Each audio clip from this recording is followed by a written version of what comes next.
ವಡೇರಹಳ್ಳಿ gate ಬಳಿ gelatine ಕಡ್ಡಿಗಳು ಪತ್ತೆಯಾಗಿತ್ತು. ಈ ಪ್ರಕರಣಕ್ಕೆ ಸಂಬಂಧಪಟ್ಟಂತೆ ವಿಚಾರಣೆಗೆ ಈಗ ಲೋಹಿತ್ನನ್ನ ಕಸ್ಟಡಿಗೆ ತೆಗೆದುಕೊಂಡಿದ್ದಾರೆ ಪೊಲೀಸರು. ಸಿಕ್ಕಾಪಟ್ಟೆ ಡ್ರಿಲ್ ಅನ್ನು ನಡೆಸ್ತಾ ಇದ್ದಾರೆ. ಲೋಹಿತನ ಮಾನಸಿಕ ಅಸ್ತವ್ಯಸ್ತ ಅಂತ ಹೇಳಿರುವಂತಹ ಕುಟುಂಬಸ್ಥರಿಗೆ ಒಂದಷ್ಟು ಚಾರ್ಜ್ ಮಾಡಿದ್ದಾರೆ. ಅದಾದ ನಂತರ ಈಗ ಲೋಹಿತ್ನನ್ನ ಕಸ್ಟಡಿಗೆ ತೆಗೆದುಕೊಂಡಿದ್ದಾರೆ ಪೊಲೀಸರು. 7 ದಿನ ಕಸ್ಟಡಿಗೆ ತೆಗೆದುಕೊಂಡಿದ್ದಾರೆ ಪೊಲೀಸರು.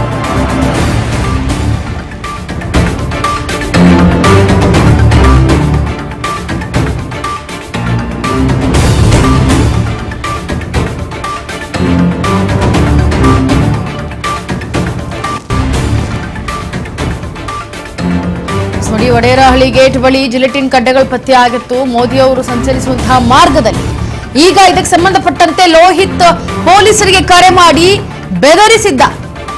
ಇದೇ ಹಿನ್ನೆಲೆಯಲ್ಲಿ ಆತನನ್ನ ಕಸ್ಟಡಿಗೆ ತೆಗೆದುಕೊಂಡಿದ್ರು. ಈಗ ಅದೇ ವಿಚಾರವಾಗಿ ಜಿಲೆಟಿನ್ ಕಡ್ಡಿಗಳು ಹೇಗೆ ಇಲ್ಲಿ ಬಂತು ಅನ್ನೋ ವಿಚಾರವಾಗಿ ಲೋಹಿತ್ ನನ್ನ ಮತ್ತಷ್ಟು ಡ್ರಿಲ್ ಮಾಡೋದಕ್ಕೆ ಈಗ ಪೊಲೀಸರು ಕಸ್ಟಡಿಗೆ ತೆಗೆದುಕೊಂಡಿದ್ದಾರೆ. 7 ದಿನ ಕಸ್ಟಡಿಗೆ ತೆಗೆದುಕೊಂಡಂತಹ ಪೊಲೀಸರು, ಕಗ್ಗಲೀಪುರ ಠಾಣಾ ಪೊಲೀಸರು ಈಗ ಕೋರಮಂಗಲ ನಿವಾಸಿಯಾಗಿರುವಂತಹ ಆರೋಪಿ ಲೋಹಿತ್ನನ್ನ ಡ್ರಿಲ್ ಮಾಡೋದಕ್ಕೆ ಮುಂದಾಗ್ತಾ ಇದ್ದಾರೆ. ಬಾಂಬ್ ಬಿಟ್ಟ ಬಗ್ಗೆ ಕರೆ ಮಾಡಿದ್ದಲ್ಲದೆ ಮೆಸೇಜ್ ಕೂಡ ಮಾಡಿದ್ದ ಈ ಲೋಹಿತ್. ಹಾಗಾಗಿ ಮೋದಿ ಬೆಂಗಳೂರಿಗೆ ಆಗಮಿಸುವ ವೇಳೆ ಕರೆ ಮಾಡಿದಂತಹ ಲೋಹಿತ್ ಅವ್ರಿಗೆ ಬೆದರಿಕೆಯನ್ನ ಹಾಕಿದ್ದ ಪೊಲೀಸರಿಗೆ. ಇನ್ನ ಮೆಸೇಜ್ ಮಾಡಿ ಏನು ಈ ರೀತಿ ಸ್ಥಳದಲ್ಲಿ ಈ ರೀತಿ ಏನೋ ಒಂದು ಸ್ಫೋಟಕ ಆಗುವಂಥದ್ದು ಒಂದು ವಸ್ತು ಇದೆ ಅಂತ ಹೇಳಿ ಕರೆ ಮಾಡಿದ್ದ. ಇದೇ ಪ್ರಕರಣಕ್ಕೆ ಸಂಬಂಧಪಟ್ಟಂತೆ ಪೊಲೀಸರಿಗೆ ಹೇಳಿದಾಗ ಯಾವುದೇ ಸಾಕ್ಷಿ ಸಿಗದೇ ಇರುವಂತಹ ಹಿನ್ನೆಲೆಯಲ್ಲಿ ಈಗ ಲೋಹಿತ್ನಿಂದ ಈ ಮಾಹಿತಿ ನಮಗೆ ಬಂದಿರೋದಲ್ವಾ, ಹಾಗಾಗಿ ನಾವು ಲೋಹಿತನ್ನೇ ಡ್ರಿಲ್ ಮಾಡಬೇಕು ಅಂತೇಳಿ ಲೋಹಿತ್ನನ್ನ ಡ್ರಿಲ್ ಮಾಡೋದಕ್ಕೆ ಮುಂದಾಗ್ತಾ ಇದ್ದಾರೆ. ಯಾಕೆಂದ್ರೆ ಹಲವಾರು ಸಿಸಿಟಿವಿ ಕ್ಯಾಮೆರಾಗಳನ್ನ ಪರಿಶೀಲಿಸುವುದು. ಕೋರಮಂಗಲ ಪೊಲೀಸರ ವಶದಲ್ಲಿದ್ದಂತಹ ಆರೋಪಿ ಲೋಹಿತ್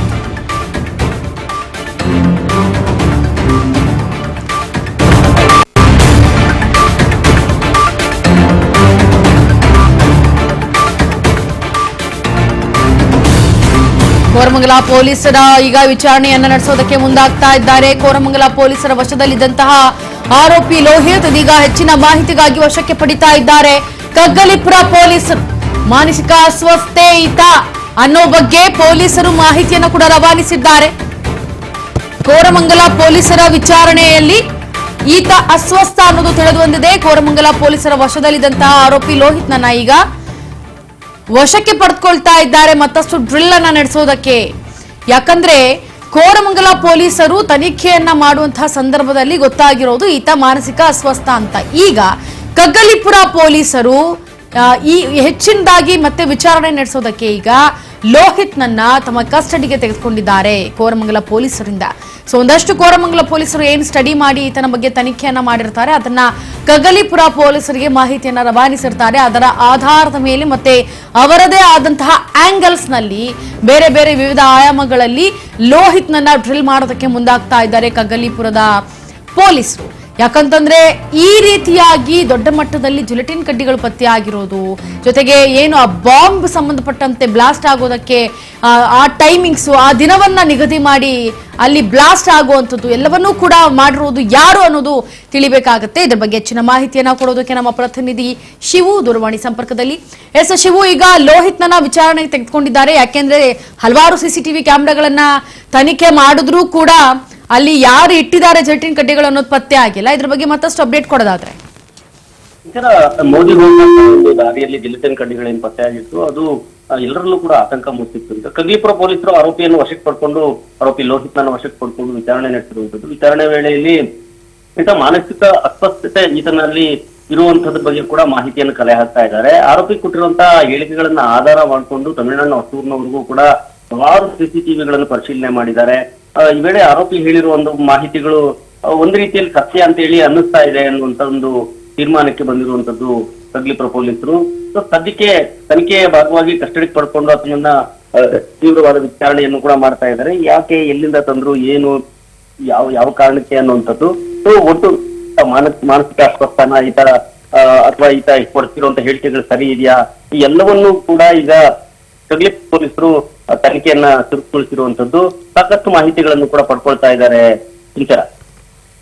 ಎಸ್ ಶಿವು, ಇನ್ನ ಲೋಹಿತ್ನ ಡ್ರಿಲ್ ಮಾಡೋದಕ್ಕೆ ಈಗ ಕಗ್ಗಲೀಪುರ ಪೊಲೀಸರು ಕೂಡ ವಶ ಮಾಡ್ಕೊಂಡಿರೋದು. ಯಾವ ಆಯಾಮದಲ್ಲಿ ಈತನನ್ನ ಡ್ರಿಲ್ ಮಾಡ್ಬೋದು ಅಂತ?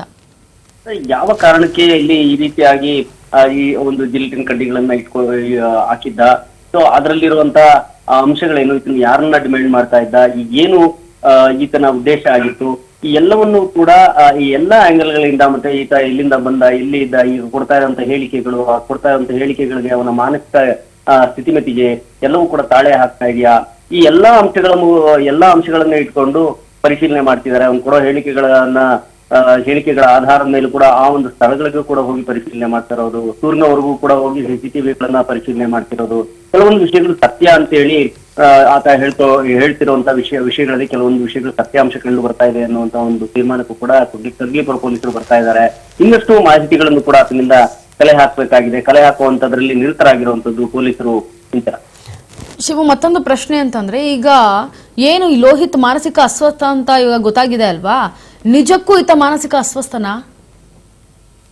ಈ ವಿಚಾರಕ್ಕೆ ಸಾಕಷ್ಟು ಆಂಗಲ್ ಗಳಿಂದ ಆತನನ್ನ ಪರಿಶೀಲನೆ ಮಾಡ್ತಾ ಇದ್ದಾರೆ, ಆತನ ಹೇಳಿಕೆಗಳನ್ನು ಪಡ್ಕೊಳ್ತಾ ಇದ್ದಾರೆ, ಆತನ ಕೊಡ್ತಿರುವಂತ ಹೇಳಿಕೆಗಳಿಗೂ ಅವನು ಹೇಳ್ತಿರೋ ಅಲ್ಲಿ ನಡೆದಿರುವಂತ ಘಟನೆಗೆ ಸಂಬಂಧಗಳನ್ನು ಹುಡುಕ್ತಾ ಇದ್ದಾರೆ.